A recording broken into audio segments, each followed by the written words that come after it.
प्रियो भाई और बहनों, आज हम परमेश्वर के वचन नीति वचन अध्याय 1 से सीखेंगे, जो हमें बुद्धि, समझ और जीवन की सही दिशा सिखाता है। अगर आप जीवन में सही निर्णय लेना चाहते हैं, अगर आप पाप के रास्ते से बचना चाहते हैं, तो यह अध्याय आपके लिए है। इस संदेश को अंत तक सुनिए और मसीह फैमिली को सब्सक्राइब करना ना भूलें, क्योंकि लास्ट में एक ऐसी प्रार्थना करेंगे जो आपके जीवन को बदल देंगे। नीति वचन अध्याय 1। पहला जो पद है वो दाऊद के पुत्र इज़राइल के राजा सुलेमान के नीति वचन, यानी यह नीति वचन राजा सुलेमान द्वारा लिखे गए हैं, जो अपनी बुद्धि के लिए प्रसिद्ध थे। आमीन। दूसरा पद जो है, इनके द्वारा पढ़ने वाला बुद्धि और शिक्षा प्राप्त करे और समझ की बातें समझे, यानी यह किताब जो है लोगों की बुद्धि और समझ की सिखाने के लिए है, ताकि वे सही और गलत में फर्क समझ सके। आमीन। तीसरा जो पद है, और काम करने में प्रवीणता और धर्म, न्याय और निष्पक्षता की शिक्षा पाए, यानी यह शिक्षा हमें देता है सीधा, न्यायपूर्ण और अच्छा जीवन जीना सिखाती है। चौथा पद, कि भोलों को चतुराई और जवान को ज्ञान और विवेक मिले।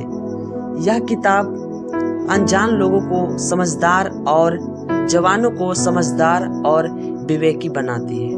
आमीन। पांचवा जो पद है, कि बुद्धिमान सुनकर अपनी विद्या बढ़ाए और समझदार बुद्धि का उपदेश पाए, यानी जो पहले से बुद्धिमान है वे भी इस शिक्षा से और अधिक सीख सकते हैं। आमीन। 6 पद जो है, जिससे वे नीति वचन और दृष्टांतों को और बुद्धिमानों के वचन और उनके रहस्यों को समझे, यानी इस किताब से हम गहरे ज्ञान, दृष्टांत और छिपे हुए सत्य को समझ सकते हैं। 7वां पद है, यहोवा का भय मानना बुद्धि का मूल है। बुद्धि और शिक्षा को मूढ़ी लोग तुच्छ जानते हैं, यानी सच्ची बुद्धि की शुरुआत परमेश्वर का आदर और भय मानने से होती है। जो परमेश्वर को नहीं मानते वे मूर्ख हैं। पद 18, हे मेरे पुत्र, अपने पिता की शिक्षा पर कान लगा और अपनी माता की शिक्षा को न तज, यानी अपने माता पिता की बात ध्यान से सुनो और उनकी शिक्षा को मत भूलो। आमीन। 9 पद जो है, क्योंकि वे मानो तेरे सिर के लिए शोभायमान मुकुट है और तेरे गले के लिए कंठमाला होगी, यानी माता पिता की शिक्षा तुम्हारे जीवन में सम्मान और सुंदरता लाती है। आमीन। पद 10, हे मेरे पुत्र, यदि पापी लोग तुझे फुसलाए तो उनकी बात ना मानना। अगर कोई बुरा व्यक्ति जो है वो तुम्हें पाप करने को कहे तो इनकार करना है।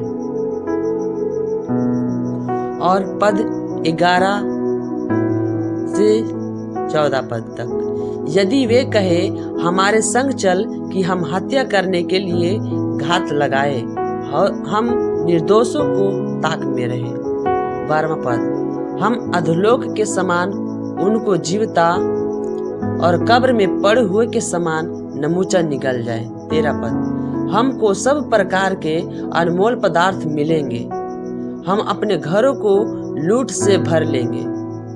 14 पद, तू हमारा साक्षी हो जा, हम सबों का एक ही बटुआ हो।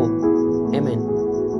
पापी लोग लूटने, दूसरों को नुकसान पहुंचाने की बात करते हैं। ऐसे लोगों की बातों में मत आओ, ऐसे लोगों की बातों में मत जाओ, वे झूठे और पापी होते हैं, उनका रास्ता विनाश की ओर ले जाता है।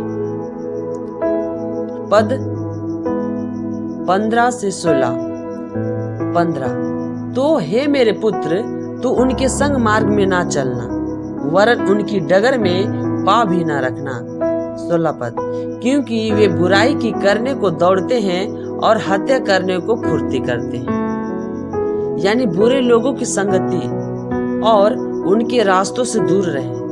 परमेश्वर हम लोगों को कहते हैं बुरे लोगों की संगति और उनके रास्तों से दूर रहें। आमीन। 17 पद से 19 पद तक। 17 पद, क्योंकि पक्षी के देखते हुए जाल फैलाना व्यर्थ होता है। 18वां पद, और ये लोग तो अपनी ही हत्या करने के लिए घात लगाते हैं और अपने ही प्राणों की घात में रहते हैं। 19 पद, सब लालचियों की चाल ऐसे ही होती है, उनका प्राण लालच ही के कारण नष्ट हो जाता है। यानी पापियों के चाल में फंसने वाला खुद नुकसान उठाता है, बुरा करने वाला अंत में खुद फंस ही जाता है। पाप हमेशा विनाश लाता है। पद 20 से 23।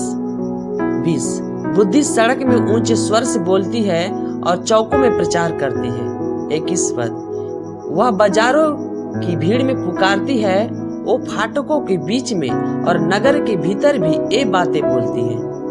22वां पद, हे भोले लोगों, तुम कब तक भोलेपन से प्रीति रखोगे?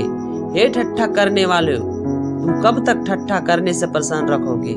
हे मूर्खों, तुम कब तक ज्ञान से बैर रखोगे? 23वां पद, तुम मेरी डांट सुनकर मन फिराओ। सुनो, मैं अपनी आत्मा तुम्हारे लिए उंडेल दूंगी, मैं तुमको अपने वचन बताऊंगी। आमीन। यानी ज्ञान और सच्चाई हर किसी को बुलाती है। जो सुनना चाहता है उसके लिए रास्ता खुला है। आमीन। पद 24 से 27, मैंने तो पुकारा परंतु तुमने इनकार किया, और मैंने हाथ फैलाया परंतु किसी ने ध्यान ना दिया। 25 पद, वरन तुमने मेरी सारी संपत्ति को अनसुनी किया और मेरी ताड़ना का मूल्य ना जाना। 26 पद, इसलिए मैं भी तुम्हारे विपत्ति के समय हंसूंगी और जब तुम पर भय आ पड़ेगा। 27 पद, वरन आंधी के समान तुम पर भय आ पड़ेगा और विपत्ति बवंडर के समान आ पड़ेगी और तुम संकट और संकेती में फंसोगे, तब मैं ठट्ठा करूंगा। 28 पद, आमीन। तो परमेश्वर कहते हैं जो लोग ज्ञान की आवाज को अनदेखा करते हैं, मुसीबत में वो मदद नहीं पाते हैं। आमीन। पद 28 से 30, उस समय वे मुझे पुकारेंगे और मैं ना सुनूंगी, वे मुझे यत्न से तो ढूंढेंगे परंतु ना पाएंगे। 29 पद, क्योंकि उन्होंने ज्ञान से बैर किया और यहोवा का भय मानने उनको ना भाया। 30 पद, उन्होंने मेरी सम्मति ना चाही वरन मेरी सब ताड़नाओं को तुच्छ जाना। जो लोग देर से परमेश्वर की ओर मुड़ते हैं उन्हें जवाब देर से ही मिलता है। समय पर परमेश्वर की ओर मुड़ो। पद 21 से 32, इसलिए वे अपनी करती का फल आप भोगेंगे और अपनी युक्तियों के फल से अघा जाएंगे। 32 पद, क्योंकि भोले लोगों का भटक जाना उनके घात किए जाने का कारण होगा और निश्चित रहने के कारण मूढ़ लोग नष्ट होंगे। आमीन। हर व्यक्ति अपने कर्म का फल पाता है, बुरा करने वाला बुरा फल ही पाएगा। पद 33, परंतु जो मेरी सुनेगा वो निडर बसा रहेगा और बेखटके सुख से रहेगा। आमीन। यानी जो ज्ञान और परमेश्वर की बात मानता है वो चैन, शांति और सुरक्षा में रहता है। आमीन। यानी नीति वचन पहला अध्याय हम लोगों को यही सिखाती है कि परमेश्वर का भय सच्चे ज्ञान की शुरुआत है। माता पिता की शिक्षा को मानना है, बुरे संगति से दूर रहना है, ज्ञान की आवाज को समय रहते सुनना है। परमेश्वर के मार्ग पर चलोगे तो सुरक्षा और शांति मिलेगी। आमीन। तो आइए हम सब प्रार्थना करते हैं। हे स्वर्गीय पिता, मैं तेरा धन्यवाद करता हूँ कि तूने मुझे अपने वचन के द्वारा सच्ची बुद्धि और समझ दी है। मुझे सिखा मैं हमेशा तेरे भय में चलूं ताकि मेरा जीवन बुद्धिमानी और धर्म से भरा हो। मुझे बुरे संगति और पाप के रास्ते से दूर रख। मुझे माता पिता की शिक्षा मानने वाला और तेरी आवाज को सुनने वाला बना। जब तुम मुझे बुलाए तो मैं तुरंत तेरी ओर लौट आऊं। मुझे अपने ज्ञान और शांति में चलना सिखा, ताकि मैं निडर होकर तेरी छाया में रह सकूं। मैं यह प्रार्थना प्रभु यीशु मसीह के नाम से मांगता हूँ, आमीन। और परमेश्वर मैं प्रार्थना करते हैं जो भी वीडियो को देख रहे हैं उसके जीवन में खुदावन हर एक लोगों के जीवन में मिरेकल करिए, ताकि परमेश्वर आपकी बड़ाई करे। परमेश्वर मैं विश्वास करता हूँ कि हर एक लोग खुदावन छुटकारे को पा रहे हैं, हर एक लोग चंगाई पा रहे हैं। मैं विश्वास करता हूँ जो भी परमेश्वर देख रहे वीडियो को उसके घरों में आत्मिक उन्नति हो रही है यीशु मसीह के नाम से। मैं विश्वास करता हूँ कि ऐसा ही होगा और दुआ यीशु के नाम से मांगते हैं, आमीन। God bless you. परमेश्वर आप सभी को आशीष दे। ऐसा ही मसीह वीडियो देखने के लिए मसीह फैमिली को सब्सक्राइब करें। जय मसीह।